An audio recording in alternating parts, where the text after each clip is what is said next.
What's up, guys? Welcome back to the channel. We got another afternoon fishing session for you. This is probably gonna be the last afternoon fishing trip that I'm gonna be able to get because my work schedule is changing and I won't be able to get to the lake in time after work in order to come out here and take advantage of that afternoon bite. So this is pretty much gonna be the last little 2-hour challenge type of video that we're gonna be doing. Looking forward to going out here and catching some fish. Where I'm at right now, not a lot of wind, so we might be finessing some fish, and then hopefully as that sun starts to go down, these fish get a little bit more active and we can catch them on some funner stuff.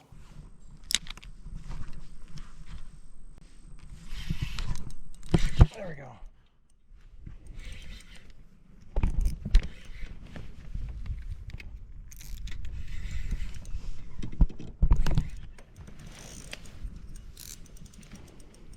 Elgasana worm, made these in the garage.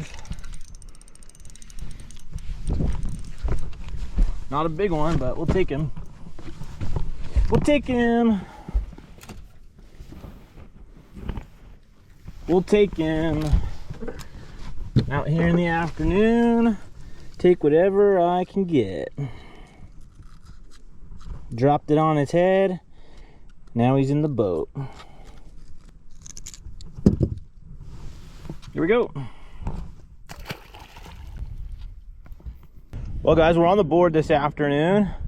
Hopefully that's a sign that they're gonna start eating before the sun goes down. Still got about an hour and a half of fishing time, and hopefully they start chewing here soon. A lot of times it's that hour or so before the sun goes down officially is when they start picking up the pace. It's been super hot today.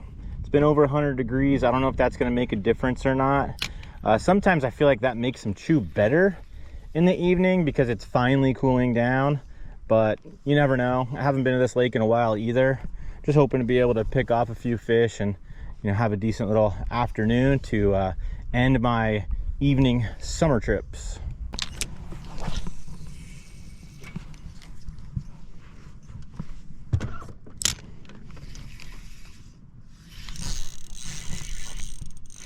Another one, Elgasana worm time. Not a big one, but it's a bass. Hopefully it stays on. Oh, real little guy. Drop shotting the Elgasana worm, watermelon candy color that I made myself.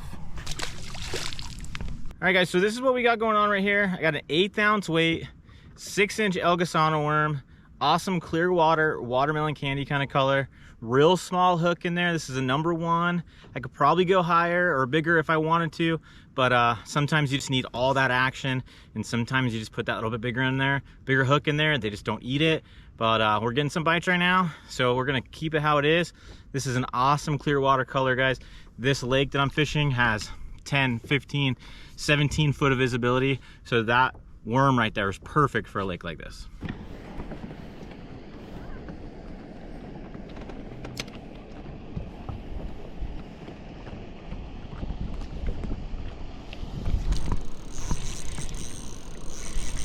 Another one. I don't think it's big either, but they're eating it. They're eating it. Elgasano. I wonder who decided to create that name for that worm. Why is it the Elgasano? Who knows? I'm sure there's a story behind it. There we go. There we go. Boom. Another one. Guys, I know these fish that I'm catching out here today aren't the biggest fish that you've ever seen me catch on the channel, but that's just the way it goes sometimes. Sometimes you go out and the big ones are eating. Sometimes you go out and the little guys are eating. But what I've just come to enjoy is just getting the bites and catching those fish.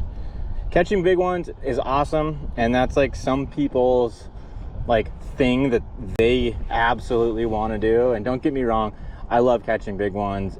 It's amazing to catch big ones, but it's also awesome to be able to come out after work sometimes and just catch fish, just get bites, and just have some fun. The video's not over yet.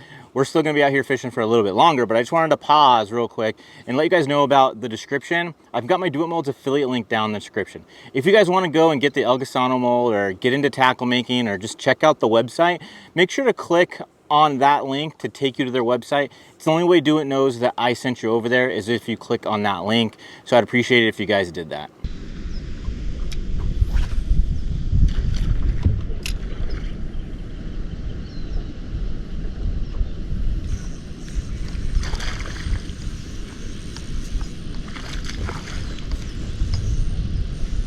Another one. The drop shot's getting it done. These fish fight so hard. Great. They're not that big, but they fight so hard.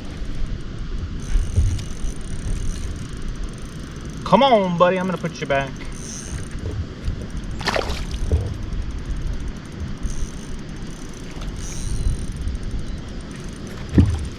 There we go. There we go. All right, guys, so I just want to let you know about my setup real quick. I got the 6 Cents Custom USA rod. It's my favorite rod to drop shot with.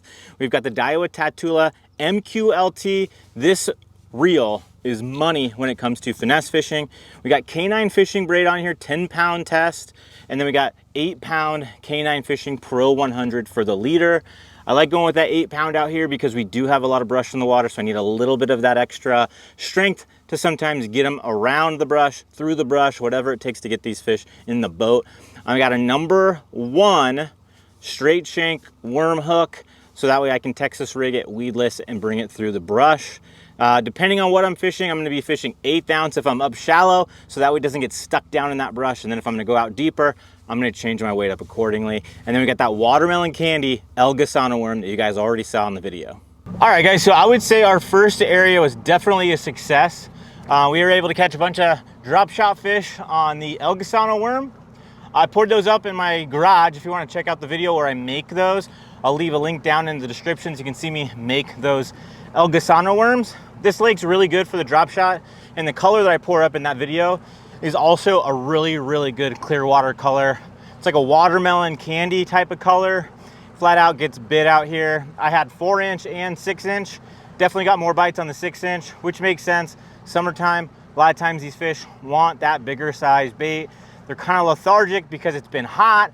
Today was 100-something degrees, so a lot of times they want that bigger meal, so that way it gives them more calories in one feed rather than a bunch of little ones. So what we're gonna do now is we're gonna switch it up and go to another area of the lake, and I think we're gonna start throwing a topwater popper, especially as it starts getting a little bit later, maybe the last 45 minutes to a half hour. Also got a shiky head, we got a big worm tied up there. So we're just gonna mix it up. We're gonna put that drop shot down. Obviously there's a bite there. They weren't the biggest fish, so hopefully we can transition, maybe get a better quality bite.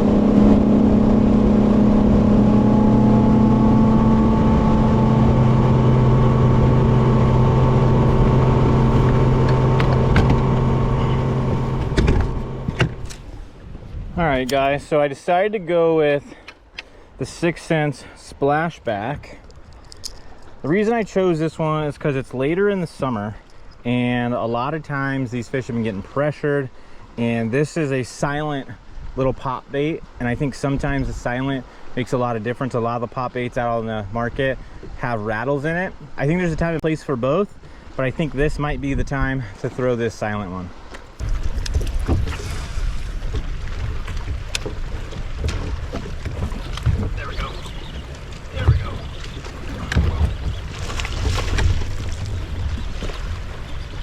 Stay on, fish. There we go. There we go. Little topwater action. Guy smoked it. He smoked it. Gotta like that. First little stretch with the popper. So like I was saying, guys, when we first start throwing this, there's something about a silent and there's something about a rattling one. And you definitely have to have both in your boat. This is the 6 Cents Splashback. When I'm gonna throw a silent pop bait, this is what I'm gonna throw. It could be this bluegill color, it could be a shad pattern, it could be a black one, it doesn't really matter. Well, it does matter, it just depends on the conditions, but it's summertime. And I really think that sometimes these bluegill patterns are the deal in the summertime. Don't get me wrong, I'll throw a white one too, but I feel like this afternoon, a little bit darker as the sun's going down, sometimes that darker color can really come through. And this water's really clear, so that natural look of this bluegill pattern is perfect.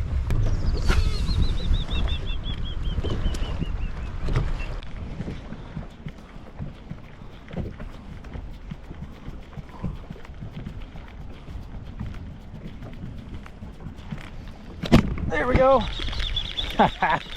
I saw one bust way out in the middle, so I just decided to swing for it and throw out there, and I got this guy to come out of the middle of nowhere and eat it.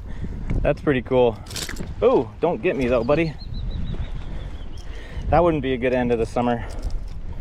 That wouldn't be a good end of the summer, especially on a little one. If you're gonna get hooked, it might as well be on a big one, right?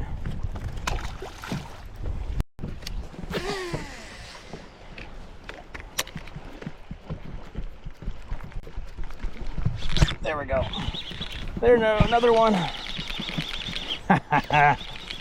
Came up schooling again in the middle of nowhere. Didn't expect that, but he came up and ate it. There we go.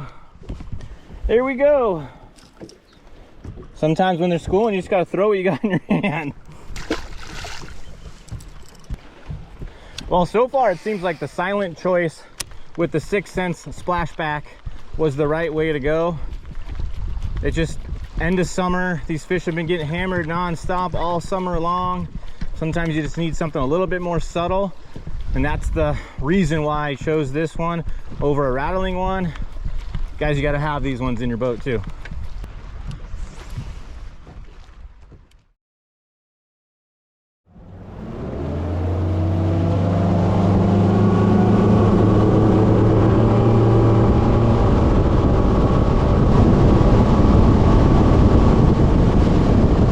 Well, guys, I got kicked off the lake. I was trying to do an outro and my camera wouldn't focus, and the ranger guide came in and was like, dude, you guys gotta go. So I think that choosing that splashback was a good idea. Caught a couple fish in a quick period of time in one little area. I was throwing that thing on the 6 Sense Sensory 7.2 medium action. Great rod for those smaller topwater baits. I had 30-pound braid on there as well. That 30-pound braid's great for those smaller topwaters.